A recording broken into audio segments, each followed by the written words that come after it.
Hay mga mahal, ang ating topic ngayon ay itago na lang daw natin sa pangalang money.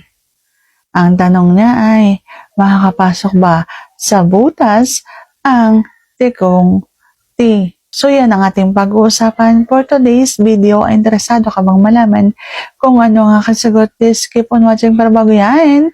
Kung bago ka pa lang sa akin channel, please consider to like this video and subscribe my channel.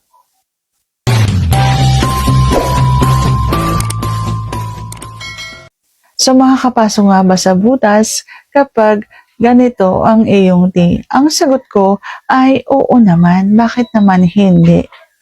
Yun nga yung masarap Ang daliri nga kapag halimbawang medyo ibinaluktot mo, 'di ba masarap yun? Masarap yun para sa isang babae. Yun pa kayang T ay T na yun.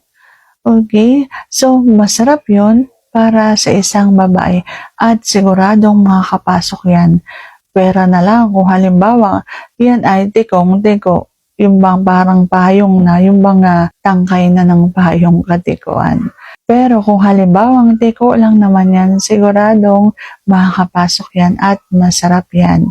Pero para doon sa mga hindi biniyayaan ng tikong-ti, huwag kayong mag-alala kasi kahit na ano pa ang meron ka, kahit hindi yan tiko, kahit na maliit yan, o kaya mahaba yan, payat yan, kahit ano pa yan, ang kasayahan ng isang babae at malalabasan ng isang babae ay nakasalalay sa iyong pagdadala, sa pagtatrabaho, sa kung paano mo kikilitiin at palalabasin yung sarap at na nararamdaman ng isang babae. Hindi iyan nakasalalay sa kung ano ang sukat ng iyong T at ano ang hugis niyan.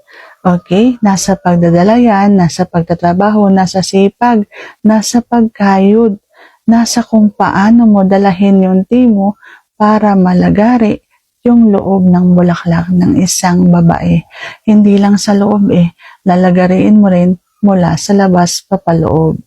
Okay? So, sana nasagot ko ng tama ngayon tanong. And if you like this video, please consider to like this video and subscribe my channel. Thank you for watching. See you on my next vlog.